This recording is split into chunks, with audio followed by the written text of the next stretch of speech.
নমস্কার বন্ধুরা, তোমাদের প্রত্যেককে জানাই স্বাগত। তোমাদের আসন্ন সমস্ত পরীক্ষার জন্য সাজেস্টিভ ক্লাস নিয়ে আমরা উপস্থিত হয়েছি।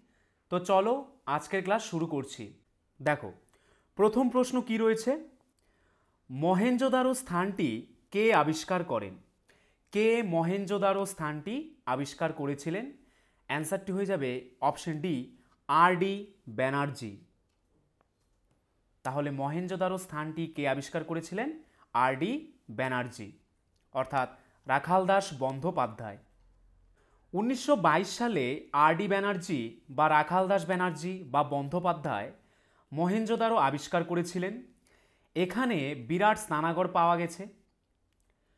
হরপ্পা স্থানটি প্রথম স্যার আলেকজান্ডার কানিংহাম 1872 থেকে 73 সালে স্বল্প সময়ের জন্য খনন করেছিলেন।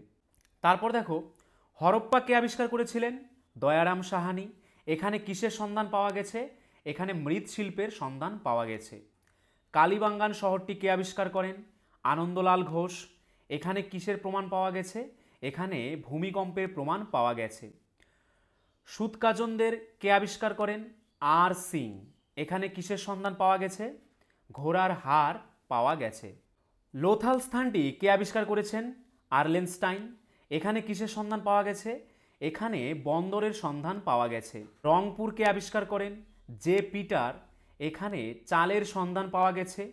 চানহুদারও প্রথম এন.জি. মজুমদার 1930 সালের মার্চ মাসে খনন করেছিলেন। পরবর্তী প্রশ্ন কি রয়েছে? কোষের ট্রাফিক পুলিশ বলা হয় কাকে? কাকে কোষের ট্রাফিক পুলিশ বলা হয়? অ্যান্সারটি হয়ে যাবে অপশন সি, গলগি বডিকে কোষের ট্রাফিক পুলিশ বলা হয়। এইবার আমরা দেখে নেব বিভিন্ন কোষ অঙ্গাণু এবং তাদের অন্য কী নামে ডাকা হয়। প্রথমে কি রয়েছে? কোষ। কোষকে কি বলা হয়? দেহের গঠনগত ও কার্যগত একক। কোষের শক্তিঘর কাকে বলা হয়? মাইটোকন্ড্রিয়াকে কোষের শক্তিঘর বলা হয়। আত্মঘাতী থলি কাকে বলা হয়? লাইসোজোমকে আত্মঘাতী থলি বলা হয়। কোষের মস্তিষ্ক বা কোষের প্রাণকেন্দ্র কাকে বলা হয়? নিউক্লিয়াসকে কোষের মস্তিষ্ক বা কোষের প্রাণকেন্দ্র বলা হয়। কোষের পরিবহনতন্ত্র কাকে বলা হয়? এন্ডোপ্লাজমিক রেটিকিউলামকে কোষের পরিবহনতন্ত্র বলা হয়। কেমিক্যাল মেসেঞ্জার কাকে বলা হয়? হরমোনকে বলা হয় কেমিক্যাল মেসেঞ্জার বা রাসায়নিক দূত। কোষের ল্যাবরেটরি কাকে বলা হয়? যকৃৎকে বলা হয় কোষের ল্যাবরেটরি। মানবদেহের ছাঁকনি কাকে বলা হয়? কিডনিকে বলা হয় মানবদেহের ছাঁকনি। দ্বিতীয় ব্রেইন কাকে বলা হয়? পাকস্থলীকে। পাকস্থলীকে বলা হয় দ্বিতীয় ব্রেইন। মাস্টার গ্ল্যান্ড কাকে বলা হয়? পিটুইটারি গ্রন্থিকে মাস্টার গ্ল্যান্ড বলা হয়। মাস্টার অফ মাস্টার গ্ল্যান্ড কাকে বলা হয়? হাইপোথ্যালামাসকে বলা হয় মাস্টার অফ মাস্টার গ্ল্যান্ড। বংশগতির ধারক ও বাহক কাকে বলা হয়? ক্রোমোজোমকে বলা হয় বংশগতির ধারক ও বাহক। পরবর্তী প্রশ্ন, তিস্তা নদীর উৎপত্তিস্থল হল ড্যাশ হিমবাহ, অথবা তিস্তা নদীর উৎপত্তি হয়েছে কোন হিমবাহ থেকে? অ্যান্সারটি হয়ে যাবে অপশন সি, জেমু হিমবাহ থেকে। এইবার আমরা দেখে নেব বিভিন্ন নদীর উৎপত্তিস্থল। গঙ্গা নদীর উৎপত্তি কোথা থেকে হয়েছে? গঙ্গোত্রী হিমবাহ থেকে। যমুনা নদীর উৎপত্তি যমুনেত্রী হিমবাহ থেকে। সিন্ধু নদীর উৎপত্তি কোথা থেকে হয়েছে? সিন কাবাবের উষ্ণ প্রস্রবণ থেকে। ব্রহ্মপুত্র নদের উৎপত্তি কোথা থেকে হয়েছে? চেমায়ুংদুং হিমবাহ থেকে। শতুদ্র নদীর উৎপত্তি কোথা থেকে হয়েছে? তিব্বতের মানস সরোবরের নিকটবর্তী রাক্ষস তাল থেকে। লুনি নদীর উৎপত্তি কোথা থেকে হয়েছে? আরাবল্লী পর্বতের পুষ্কর ভ্যালি থেকে। গোদাবরী নদীর উৎপত্তি কোথা থেকে হয়েছে? ত্রিম্বক মালভূমি থেকে। কৃষ্ণা নদীর উৎপত্তি কোথা থেকে হয়েছে? পশ্চিমঘাট পর্বতের মহাবালেশ্বর শৃঙ্গ থেকে কৃষ্ণা নদীর উৎপত্তি হয়েছে। কাবেরী নদীর উৎপত্তি কোথা থেকে হয়েছে? পশ্চিমঘাটের ব্রহ্মগিরি শৃঙ্গ থেকে কাবেরী নদীর উৎপত্তি হয়েছে। নর্মদা নদীর উৎপত্তি অমরকণ্টক শৃঙ্গ থেকে। সবরমতী নদীর উৎপত্তি আরাবল্লী পর্বত থেকে। সুবর্ণরেখা নদীর উৎপত্তি ছোটনাগপুর মালভূমি থেকে। এবং তুঙ্গভদ্রা নদীর উৎপত্তি কোথা থেকে হয়েছে? পশ্চিমঘাট পর্বত থেকে। পরবর্তী প্রশ্ন, ভারতের ট্র্যাক অ্যান্ড ফিল্ডের রানী হিসেবে পরিচিত কে? কাকে ভারতের ট্র্যাক অ্যান্ড ফিল্ডের রানী বলা হয়? অ্যান্সারটি হয়ে যাবে অপশন ডি, পিটি ঊষাকে ভারতের ট্র্যাক অ্যান্ড ফিল্ডের রানী বলা হয়। পিটি ঊষা একজন অবসরপ্রাপ্ত ভারতীয় ট্র্যাক অ্যান্ড ফিল্ড ক্রীড়াবিদ। 1979 সাল থেকে তিনি ভারতীয় অ্যাথলেটিক্সের সাথে যুক্ত আছেন। তিনি ট্র্যাক অ্যান্ড ফিল্ডে ভারতের সর্বকালের সেরা ক্রীড়াবিদদের মধ্যে অন্যতম। তাকে ভারতীয় ট্র্যাক অ্যান্ড ফিল্ডের রানী বলে অভিহিত করা হয়। পরবর্তী প্রশ্ন, বৈদিক যুগে ইন্দ্র কিসের দেবতা ছিল? বৈদিক যুগে ইন্দ্র কিসের দেবতা ছিল? অ্যান্সারটি হয়ে যাবে অপশন সি, বজ্রের দেবতা ছিল। বৈদিক যুগে বরুণ কিসের দেবতা ছিল? বাতাসের দেবতা। পরবর্তী প্রশ্ন, ধনাত্মক তড়িৎদ্বারকে কি বলা হয়? ধনাত্মক তড়িৎদ্বারকে অপশন বি, ক্যাথোড বলা হয়। কি হবে অ্যান্সারটি? Option B, cathode.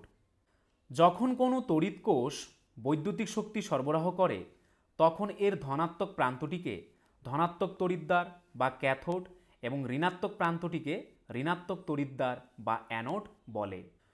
পরবর্তী প্রশ্ন, লন্ডন কোন নদীর তীরে অবস্থিত? লন্ডন কোন নদীর তীরে অবস্থিত? অ্যান্সারটি হয়ে যাবে অপশন বি, টেমস নদীর তীরে অবস্থিত। এবার আমরা দেখে নেব বিদেশের কিছু উল্লেখযোগ্য শহর এবং কোন নদীর তীরে অবস্থিত। প্রথমে কি রয়েছে? বাগদাদ। বাগদাদ কোন নদীর তীরে অবস্থিত? টাইগ্রিস নদীর তীরে। ব্যাংকক চাওফ্রাওয়া নদীর তীরে। বার্লিং স্প্রি নদীর তীরে অবস্থিত। লিসবন ট্যাগাস নদীর তীরে অবস্থিত। নিউ ইয়র্ক বিখ্যাত শহর কোন নদীর তীরে অবস্থিত? হাডসন নদীর তীরে অবস্থিত। প্যারিস সেইন নদীর তীরে অবস্থিত। সিডনি ডার্লিং নদীর তীরে। ওয়াশিংটন পোটোম্যাক নদীর তীরে অবস্থিত। কায়রো কোন নদীর তীরে অবস্থিত? নীল নদ। সাংহাই হোয়াংপু নদীর তীরে। মস্কো কোন নদীর তীরে অবস্থিত? মস্কো মস্কোভা নদীর তীরে অবস্থিত। পরবর্তী প্রশ্ন, কোন আইনকে ব্ল্যাক বিল বলা হতো বা কালো কানুন বলা হতো? কোন আইনকে ব্ল্যাক বিল বলা হতো? অ্যান্সারটি হয়ে যাবে অপশন এ, রাওলাট অ্যাক্টকে ব্ল্যাক বিল বলা হতো। 1919 সালে রাওলাট আইন পাশ হয়েছিল স্যার সিডনি রাওলাটের সুপারিশ মেনে এবং এই আইনটি 1919 সালের মার্চ মাসে কার্যকর হয়েছিল। মহাত্মা গান্ধী এই বিল ও আইনকে কালো বিল বা কালো কানুন বলেছিলেন। তোমাদের আসন্ন ডাব্লিউবিপি, কেপি ক্লার্কশিপ, মিসলেনিয়াস পরীক্ষার জন্য লাস্ট মিনিট ব্রহ্মাস্ত্র সাজেশন পেতে ও 90% প্লাস হুবহু কমন পেতে হলে আমাদের স্ক্রিনে দেওয়া নাম্বারে তোমরা হোয়াটসঅ্যাপ করে নাও। ফুড এসআই প্লাস ডাব্লিউবিপি পরীক্ষায় কিন্তু আমাদের নোট থেকে আমরা 90% প্রমাণসহ কমন দিয়েছিলাম। তাই আসন্ন তোমাদের যদি যে কোনো পরীক্ষা রয়েছে 80+ জিকে টপিক সঙ্গে অঙ্ক ও বাকি সব, স্বল্প সময়ে পাশের গ্যারান্টি সাজেশন নিয়ে পাশ করতে আমাদের স্ক্রিনে দেওয়া নাম্বারে তাড়াতাড়ি হোয়াটসঅ্যাপ করে নাও। পরবর্তী প্রশ্ন, জাতিসংঘের অফিসিয়াল ভাষা কয়টি? জাতিসংঘের অফিসিয়াল ভাষা মোট 6টি। জাতিসংঘের বৈঠকে ব্যবহৃত 6টি ভাষাকে বলা হয় জাতিসংঘের অফিসিয়াল ভাষা। জাতিসংঘের সকল আনুষ্ঠানিক দলিল দস্তাবেজগুলোও এই 6টি ভাষায় লেখা হয়। এই 6টি ভাষা কি কি? আরবি আধুনিক স্ট্যান্ডার্ড আরবি, ইংরেজি অক্সফোর্ড বানানে ব্রিটিশ ইংরেজি, ফরাসি ভাষা, মান্দারিন সরলীকৃত চীনা বর্ণমালা, রুশ ভাষা ও স্প্যানিশ ভাষা। এই 6টি হচ্ছে জাতিসংঘের 6টি অফিসিয়াল ভাষা। পরবর্তী প্রশ্ন, কোন ভাইসরয়কে উজ্জ্বল বিফলতা বলা হয়? কোন ভাইসরয়কে উজ্জ্বল বিফলতা বলা হয়? অ্যান্সারটি হয়ে যাবে অপশন ডি, লর্ড লিটনকে উজ্জ্বল বিফলতা বলা হয়। 1875 সালে লিটনকে ভারতের ভাইসরয় হিসেবে ঘোষণা করা হয়। তিনি আনুষ্ঠানিকভাবে 1876 সালে ভাইসরয়ের ভূমিকা গ্রহণ করেন। 1876 সালের রয়্যাল টাইটেল অ্যাক্ট পাশ করা হয়েছিল রানী ভিক্টোরিয়াকে ভারতের সম্রাজ্ঞী হিসেবে ঘোষণা করে। 1876 সালে মহাদুর্ভিক্ষ, বর্ষার ব্যর্থতা এবং লিটনের নীতির কারণে ভারতে একটি বিধ্বংসী ক্ষতি হয়েছিল। 1878 সালে ভার্নাকুলার প্রেস অ্যাক্ট ভাইসরয়কে রাষ্ট্রদ্রোহী বলে বিবেচিত সংবাদপত্র সেন্সর এবং বাজেয়াপ্ত করার অনুমতি দেয়। লিটনের নির্দেশে 1878 সালে দ্বিতীয় 1876 থেকে 1878 সালের দুর্ভিক্ষের প্রতিক্রিয়ায় একটি দুর্ভিক্ষ কমিশন প্রতিষ্ঠিত হয়েছিল, যা ভবিষ্যতের দুর্ভিক্ষ নীতিগুলিকে রূপ দেয়। 1878 সালের ভার্নাকুলার প্রেস অ্যাক্ট ভারতীয় ভাষার সংবাদপত্রকে সীমাবদ্ধ করে। তিনি 1878 সালে অস্ত্র আইন প্রবর্তন করেন, আগ্নেয়াস্ত্রের মালিকানা এবং ব্যবসা নিয়ন্ত্রণ করেন। তিনি চুক্তিবদ্ধ পরিষেবা পরীক্ষার জন্য যোগ্যতার বয়স 21 থেকে কমিয়ে 19-এ নামিয়েছিলেন। ভারতীয় প্রার্থীদের বাধা দিয়েছিলেন। সামাজিক ডারউইনবাদে তার বিশ্বাস। পরবর্তী প্রশ্ন, সরীসৃপ ও স্তন্যপায়ীর মধ্যে সংযোগ রক্ষাকারী প্রাণী কোনটি? সরীসৃপ ও স্তন্যপায়ী প্রাণীর মধ্যে সংযোগ রক্ষাকারী প্রাণী কোনটি? অ্যান্সারটি হয়ে যাবে অপশন বি, প্লাটিপাস। তারপর দেখো বিভিন্ন সংযোগ রক্ষাকারী প্রাণী। মৎস্য ও উভচর প্রাণীর মধ্যে সংযোগ রক্ষাকারী প্রাণী কোনটি? লাংফিশ। উভচর ও সরীসৃপের মধ্যে সংযোগ রক্ষাকারী প্রাণী কোনটি? স্ফেনোডন। পক্ষী ও সরীসৃপ প্রাণীর মধ্যে সংযোগ রক্ষাকারী প্রাণী কোনটি? আর্কিওপটেরিক্স। মাছ ও উভচরদের মধ্যে সংযোগ রক্ষাকারী প্রাণী কোনটি? ডিপ্লোভার্টিব্রন। উভচর ও সরীসৃপের মধ্যে সংযোগ রক্ষাকারী প্রাণী কোনটি? সেমুরিয়া। পরবর্তী প্রশ্ন, সুলি-কুল নীতি প্রবর্তন করেন কে? কে সুলি-কুল নীতি প্রবর্তন করেন? অ্যান্সারটি হয়ে যাবে অপশন এ, আকবর। আকবর ধর্মীয় সহনশীলতার নীতি বাস্তবায়ন করেন এবং বিভিন্ন ধর্মকে শান্তিতে সহাবস্থান করার চেষ্টা করেন। সুলি-কুল মানে সবার জন্য পরম শান্তি বা শান্তি। আবুল ফজল এই নীতি প্রণয়ন করেন এবং আকবর তার শাসনামলে তা বাস্তবায়ন করেন। পরবর্তী প্রশ্ন, কেন্দ্রীয় সাধারণ বাজেট কোন মাসে পেশ করা হয়? কেন্দ্রীয় সাধারণ বাজেট কোন মাসে পেশ করা হয়? অ্যান্সারটি হয়ে যাবে অপশন ডি, ফেব্রুয়ারি মাসে পেশ করা হয়। পরবর্তী প্রশ্ন, চিল্কা হ্রদ হল একটি কোন জলের হ্রদ? চিল্কা হ্রদ হয়ে যাবে অ্যান্সারটি নোনা জলের হ্রদ। চিল্কা কিন্তু নোনা জলের হ্রদ। কয়েকটি উল্লেখযোগ্য নোনা জলের হ্রদগুলি কি কি দেখো? চিল্কা হ্রদ, পুলিকট, ভেম্বনাথ, লোনার হ্রদ, পুষ্কর হ্রদ এবং প্যাংগং হ্রদ। কয়েকটি স্বাদু জলের হ্রদ বা মিষ্টি জলের হ্রদ কোনগুলো দেখো? কল্লেরু হ্রদ, লোকটাক হ্রদ, ডাল হ্রদ, রূপকুণ্ড, মহারাণা প্রতাপ সাগর ও শিবসাগর। পরবর্তী প্রশ্ন, পারমাণবিক চুল্লিতে যে জল ব্যবহার করা হয় তাকে কি বলা হয়? পারমাণবিক চুল্লিতে যে জল ব্যবহার করা হয় তাকে ভারী জল বলা হয়। কি বলা হয়? ভারী জল। ডিউটেরিয়াম অক্সাইড বা D2O, যা ভারী জল নামেও পরিচিত, এটি এক ধরনের জল যা সাধারণ হাইড্রোজেনের পরিবর্তে হাইড্রোজেন আইসোটোপ ডিউটেরিয়াম নিয়ে গঠিত। এটি পারমাণবিক চুল্লিতে একটি নিয়ামক হিসেবে ব্যবহৃত হয়। পরবর্তী প্রশ্ন, ভারতের একটি রাজ্যে রাজ্য সরকারের প্রধানকে? ভারতের একটি রাজ্যের মধ্যে সেই রাজ্য সরকারের প্রধানকে?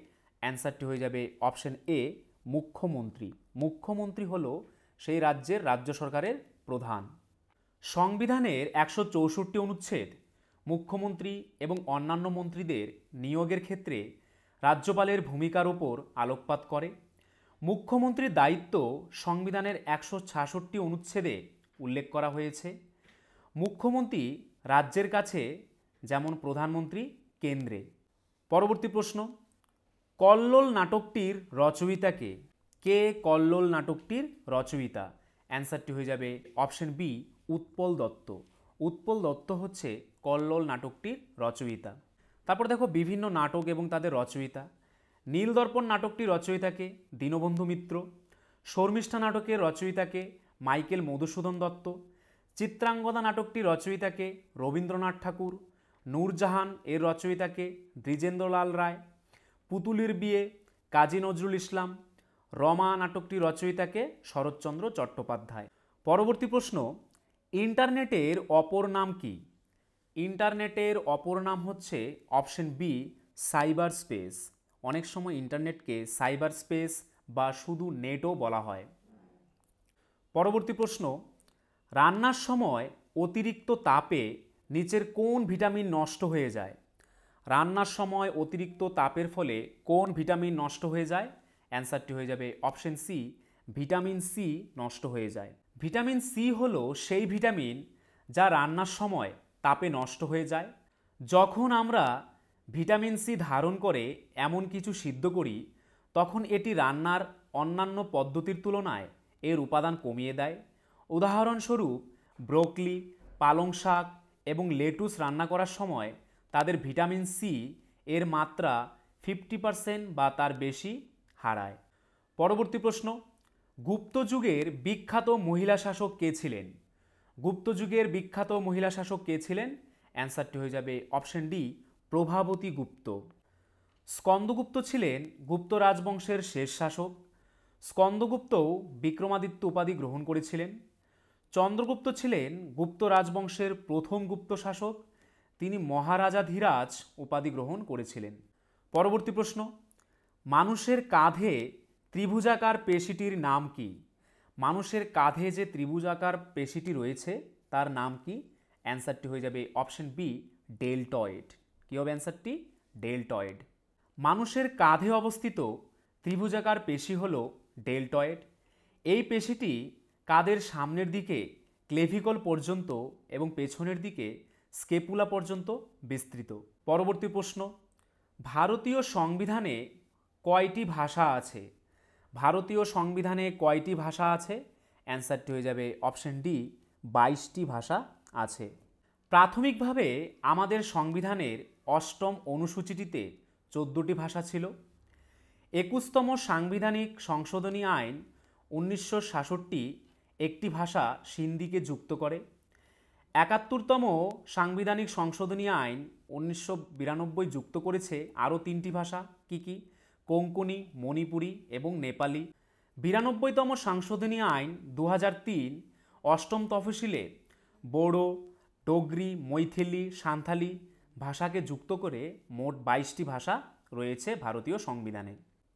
পরবর্তী প্রশ্ন, 20,000 হার্জের বেশি কম্পাঙ্কযুক্ত শব্দকে কি বলা হয়? 20,000 হার্জের বেশি কম্পাঙ্কযুক্ত শব্দকে কি বলা হয়? অ্যান্সারটি হয়ে যাবে অপশন এ, আল্ট্রাসনিক বলা হয়। শ্রবণযোগ্য শব্দ তরঙ্গ কোনটি? এই তরঙ্গের কম্পাঙ্কের পরিসীমা 20 হার্জ থেকে 20,000 হার্জ। মানুষ সহজেই এই ধরনের তরঙ্গ শনাক্ত করতে পারে। উদাহরণ যেমন ষড়যন্ত্র দ্বারা উৎপাদিত শব্দ। তারপর কি রয়েছে? ইনফ্রাসনিক তরঙ্গ। এই ধরনের তরঙ্গের কম্পাঙ্ক 20 হার্জের নিচে। মানুষ এটি শনাক্ত করতে পারে না। উদাহরণ ভূমিকম্প, আগ্নেয়গিরির অগ্নুৎপাত এবং সমুদ্রের তরঙ্গ ইত্যাদি দ্বারা উৎপাদিত শব্দ। তারপর কি রয়েছে? অতিসনক তরঙ্গ বা আল্ট্রাসাউন্ড তরঙ্গ। 20,000 হার্জ বা 20K হার্জের ওপরের শব্দ কম্পাঙ্ককে অতিসনক তরঙ্গ বলা হয়। মানুষও তা শনাক্ত করে পারে না। পরবর্তী প্রশ্ন, রাষ্ট্রীয় বিজ্ঞান দিবস কবে পালিত হয়? রাষ্ট্রীয় বিজ্ঞান দিবস কবে পালিত হয়? অ্যান্সারটি হয়ে যাবে অপশন ডি, 28শে ফেব্রুয়ারি রাষ্ট্রীয় বিজ্ঞান দিবস পালিত হয়। এবার আমরা দেখে নেব বিভিন্ন দিবস সংক্রান্ত কি পয়েন্টস। প্রথমে কি রয়েছে? রাষ্ট্রীয় যুব দিবস কবে পালিত হয়? 12ই অক্টোবর। সেনাবাহিনী দিবস কবে পালিত হয়? 15ই জানুয়ারি। রাষ্ট্রীয় নৌসেনা দিবস কবে পালিত হয়? 5ই এপ্রিল। ভারত ছাড়ো দিবস কবে পালিত হয়? 9ই আগস্ট। বায়ুসেনা দিবস 8ই অক্টোবর। রাষ্ট্রীয় একতা দিবস 19শে নভেম্বর। নৌসেনা দিবস 4ই ডিসেম্বর। পতাকা দিবস 7ই ডিসেম্বর পালিত হয়। পরবর্তী প্রশ্ন, মঙ্গল গ্রহের বায়ুমণ্ডলে মূলত কোন গ্যাস বেশি পাওয়া যায়? মঙ্গল গ্রহের বায়ুমণ্ডলে মূলত কোন গ্যাস বেশি পাওয়া যায়? অ্যান্সারটি হয়ে যাবে option B, carbon dioxide gas বেশি পাওয়া যায়। মঙ্গল গ্রহের বায়ুমণ্ডলে মূলত কার্বন ডাইঅক্সাইডের পাতলা স্তর বা CO2 স্তর বর্তমান। মঙ্গল গ্রহের 2টি উপগ্রহ রয়েছে, ফোবস ও ডিমোস। পরবর্তী প্রশ্ন, সাঁওতাল রমণী চিত্রটি কে অঙ্কন করেছেন? বিখ্যাত একটি চিত্র সাঁওতাল রমণী, এটি কে অঙ্কন করেছেন? অ্যান্সারটি হয়ে যাবে অপশন এ, রামকিঙ্কর বেইজ এই চিত্রটি অঙ্কন করেছেন। 1938 সালে এই চিত্রাঙ্কন করে তিনি ভারতীয় চিত্রশিল্পে নবযুগের সূচনা করেন। সিমেন্ট ও ল্যাটেরাইট মৃত্তিকার ভাস্কর্য ঘরানা তিনি সৃষ্টি করেন। সুজাতা, মিলকল, যক্ষরক্ষী তার অনবদ্য সৃষ্টি ভাস্কর্য। পরবর্তী প্রশ্ন, ব্লাড ক্যান্সারের অপর নাম কি? ব্লাড ক্যান্সারের অপর নাম হলো অপশন ডি লিউকিমিয়া। ব্লাড ক্যান্সারের অপর নাম লিউকিমিয়া। অ্যানিমিয়া বলতে কি বোঝায়?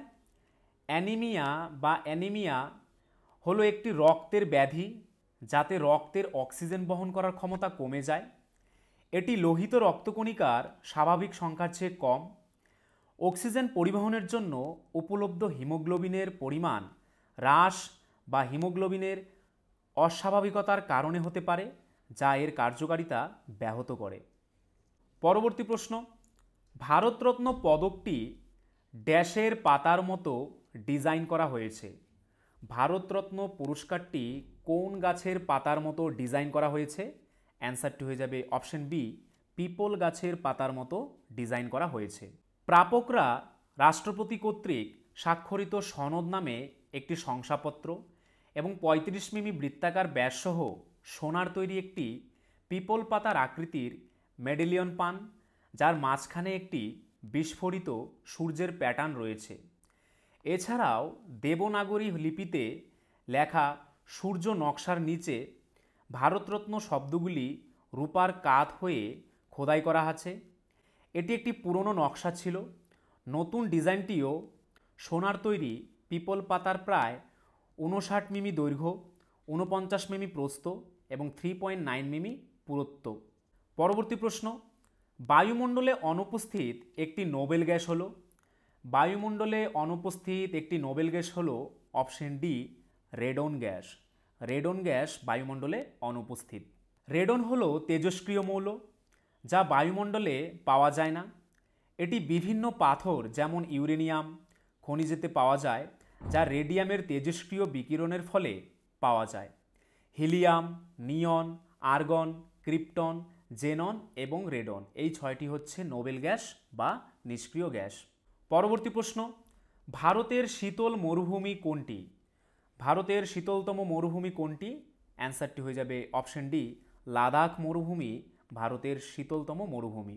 ভারতের একমাত্র শীতল মরুভূমির নাম লাদাখ। এটি হিমালয় পর্বতমালার পূর্ব অংশে অবস্থিত। লাদাখের গড় উচ্চতা প্রায় 5000 মিটার বা 16000 ফুট। তো বন্ধুরা, এই ছিল আজকের ভিডিও।